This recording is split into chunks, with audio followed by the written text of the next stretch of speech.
So, Coach said you were interested in meeting Ian? Yes. Yeah? So I've been with Ian a long, long time. Probably, actually, how old are you? I'm 17. 17. 17. Yeah. So I met him when you guys were born. So I'm actually, it's about 18 now, isn't it? We lose count. 17, 18. I'm getting younger, so the numbers are... Anyways, he's a man that's been around a lot, and I'm sure Coach Phil has shared that with you. So you guys wanted to meet him. You've got the floor with him. Ask him any questions that you want. All right. Hey, champ, your name? Hey, I'm sorry. Cole. Cole. Do my best to remember. Gavin. Gavin. Cole and Gavin. Sherwayne. Shawayne. Okay, so help me out here. Where were your parents born? My dad was born in Falmouth, and my mom was born on Martha's Vineyard. Your grandparents? They were both born on Martha's Vineyard. Wow. Okay. Parents or grandparents, where were they born? It's Devin. Devin, my apologies. Okay. Colorado. Denver, Colorado. Okay. Everyone in Jamaica. Everyone from Jamaica? Yeah. Okay. Well, I was born in Papua New Guinea, so I just have interest in culture. You probably don't know where that is, but it's an island in the Pacific between Australia and Indonesia. But anyway, that's irrelevant. How can I help you? I was interested in just meeting you. Sure, Your sure. job sounds very interesting. Yeah. But if you have any questions at all... Who's your best trainer you ever trained, or athlete? Well, if I said, then they'd all get jealous. Did I hear? You know what I'm saying? You're not here? Well, they might see the video one day. You know, because I get asked that a lot, but for a lot of different reasons. I'll give you a few. One of the ones that I really did appreciate, because when he made a mistake on the court, he'd clean it up. He never complained about it. He fixed everything up, and he was a money man. You know, when the coach said we need to get the points in the money minutes. He's a former NBA player that came across to Australia and played in the NBL. So he's one of the athletes I use as an example of others. But I've worked with so many athletes in so many different sports. There's so many good examples in them. You know, there's so many inspirations and so many good people that we could have a long chat on that one, because there's no one person that does it all. You know, you take a lot of good things from a lot of different people. Yeah. Very interesting. No, you're welcome. I try to treat everybody equally, and I try to treat everybody that they've got greatness. So I've worked with people with really no genetic gifts at all. Like they were awful physically. And we've said to them, listen, you're awful physically, you can blame your parents, but that's irrelevant. If you want to go to the top, we've got to work harder together and do this smart. And when they play for their country, then they say, Ian, I really appreciate you letting me know that, you know, I had limitations, but we found a way to overcome them. So some kids have got really a lot of gifts, and others, you know, we've all got challenges and disadvantages, you know what I'm saying? I just appreciate people who take advantage of the opportunities they've got. One more thing. What's your favorite sport? Oh, well then again, if I said that, seriously, they'd all get cranky with me. Because I've worked with sports at the Olympic and elite level in over 30 different sports. So that I really don't have favourite sports. You know what I appreciate? I appreciate the willingness of a person to commit so much of their life and so much effort to achieving the greatness in that sport. Because I just walk in, I help them a little bit, and then we get great results. But I couldn't do that. I can't do that. It's their commitment to their lifelong commitment to their sport that gets them there. So I just appreciate being able to meet with so many people who are so dedicated to what they're doing. My job's easy. Seriously, I just change things a little bit and we get a great result. But I haven't done the bulk of the work. These people have trained their whole life. Like I'm helping one boy at the moment this weekend. Hopefully he'll qualify for the World Cup next year. He's coming out of retirement. He's been to 2 Olympics. And I said, well, can we get to the 3rd? But more than that, I'll help you get a medal.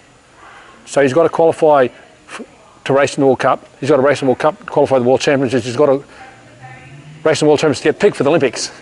So we've got some obstacles. In the Olympics. And then he's got to race in the Olympics. And he's 30-something years old. Like 30, like, you know, it's his 3rd Olympics. He's not a young man now. So we've got a lot of obstacles in front of us. But I'm looking forward to the possibilities because I'm really excited of doing things with him that he's never done before. Because my commitment to the athlete is if you work with me, we'll achieve great things. And it has to be better than what they've done before to make it worthwhile. Wait, so how do you take to be an Olympian? Like, what do you have to do to be an Olympian? Well, first of all, you have to have a strong Olympic dream. You have to have a goal to be an Olympian. That makes sense? Just smooth it around a little bit here. So, just move the camera around this way. And I never say to anybody, hey, do you want to go to the Olympics? They've got to come with that dream. And they've got to hold it long enough to overcome the obstacles.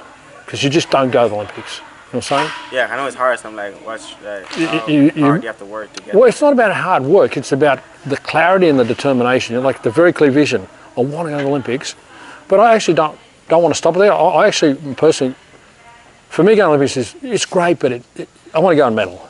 Yeah. So I would like to shift the goals to, instead of I want to go to the Olympics, to hey, why don't we pick up some medals while we're there? Yeah. So just shift the focus.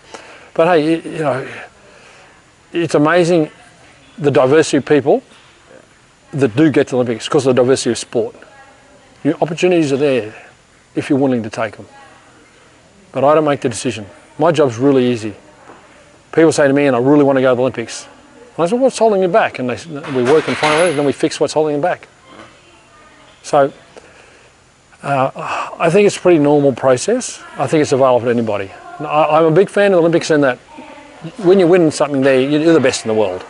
Whereas if you win the boxing world championship, which division, you know? But if you win the boxing at the Olympics, at least you can say, well, I'm the best amateur boxer in my weight division. So it's there. It's an opportunity for you. When I was a little boy on the island, we had games there called the South Pacific Games, where all the island teams from all the island nations, Hawaii, Vanuatu, Tahiti, Samoa, Tonga, New Zealand, Cook Islands, and of course my home country, all came together and competed. This was in 1969. So I got to see that at a very early age. So I guess I saw that as being a normal and desirable thing because all the island people came in and played sport against each other. And the world is different. It's just a big island with a lot of people from big islands, you know, like big land masses coming together and can play sport. Is there one sport that you train more athletes for?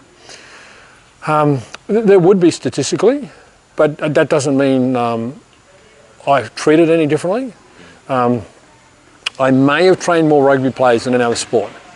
And that's kind of helped by the fact that there's 15 on the field, you know, at least 23 in the squad, that suit up for the day or thereabouts, and 28 in the travelling squad. So you got 30 athletes straight away. And I've worked with rugby players that have attended every World Cup in rugby since the inception of the competition. So 1987 was the first World Cup year. And so I've helped rugby players get to the World Cup in all cycles since 1987. But I've helped athletes get to the Olympics ever since 1980. So, but as one sport, maybe rugby, but I try not to bring attention to that. Yeah, I've helped rugby players from about 15 different nations or more. So, yeah, rugby's a great game, but they're all great. You know? I don't want to show too many biases. You know what a parent says to one of their kids, "You're my favourite kid," or does things that make people they feel that? Well, it doesn't make the other kids happy. Which I don't know if you're familiar with the Bible story, but Joseph wasn't too happy. Joseph's brothers weren't too happy when he got treated separately, and then they ended up selling him. But that's another story. When did you realize you wanted to do training and teach? Well, I didn't realise it really, and I never said I want to teach. What happened is when I was a kid, I grew up in an island, no TV. There were no trains, there were no skyscrapers, there was no fast food. Like, what do you do when you play? We played sport all day long, which is they just played like they do in the village, and so I love to play. So for me, sport is not about necessarily training or even competition. It's about play. So training has to be fun, and I make even professional training fun. So then I was at school, in primary school, and I got exposed to a strongman, and the strongman, which I mean, imagine finding a strongman, an indigenous man, like a black skin man, in the late 60s on an island in the South Pacific who was into bodybuilding. Pretty rare. So he was my first mentor. And I wanted to know how to train formally, not just play, because I could play. So I ended up going to high school at boarding school in another country called Australia, and I thought they'll be able to teach me how to train. And then they didn't know what to do either. And they were good, they admitted they did know how to train, because these days everyone thinks they know how to train, everyone's an expert. But at least my teachers and coaches in high school said, we don't really know, so I go to university. They'll know how to train. So I went to university, and I realised that the teachers, the professors, didn't know how to train either. This is 1980, so it was a long time ago. There was no such thing, to my knowledge, of anyone who professionally trained athletes. I not even aware of that as a job. So I'm training away myself, and athletes keep coming up to me, because I'm at a big university, and there's a lot of Olympic athletes at the university, and they come up to me, Ian, I kind of like what you're doing. Can you help me? Well, okay. Ian, can you help me? Oh, Ian, can you help me? Before I graduated, I had a pretty big following. By 1986, I had over 100 elite athletes, over 100 elite athletes in 1986. So I thought, geez, I better turn this into business. But I never sought to do it. I never set out to do it, and I don't mind if I do it or don't do it. You know what I'm saying? I'd rather ride my John Deere tractor in the bush, or you know, ride my motorbike in the bush. But the athletes keep asking me to help them. So I try to hide a lot, but I'm not going to say no to them. You know, if they want to go to the Olympics and there's something holding them back, then I'll help them. But no, I never set out to be, you know, I never set out to I want to be a coach. Just kind of natural evolution. So if you're doing something that you're good at and you're doing something that you enjoy doing, then it's not really work, is it? Like in the last 3 or 4 days, I've been in like a few different time zones, and in 48 hours, I'll be in another country again. It's hard work, but I don't wake up in the morning thinking I've got to go to work, because I'm helping people play and sometimes compete. Very interesting job. Yeah, yeah. I don't call it a job, but it's fun. Yeah, and it's rewarding, you know, if you do good things, and ultimately you get rewarded financially. How's that? I've interrupted your training. Very interesting. Yeah, very interesting. So what sports do you play? Basketball. Basketball. Yeah, beautiful sport. Basketball. Fantastic. Basketball. Wow.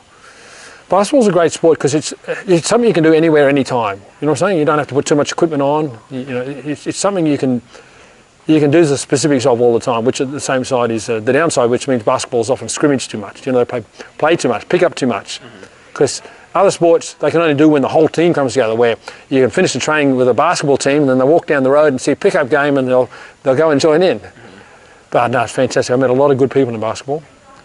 So I've been involved in basketball for a long, long time. Fantastic game. I like boxing too. Boxing is a great sport. It is a great sport.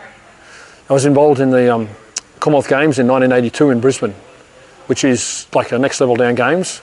Not the Olympics, but one level down in terms of the ex-Commonwealth countries, the countries that England invaded at some stage. And I was involved in the supply of the services for the boxers. So I got to meet boxers from all around the world back in '82. And so I've had a pretty long involvement with boxing, and I've met boxers from Russia and all places. It's just amazing sport, and understand the different styles and the different thinking. It's a fantastic sport. I really enjoy boxing. And I've done a little bit of training in it too, but it's been good helping people with boxing. It's fascinating to watch.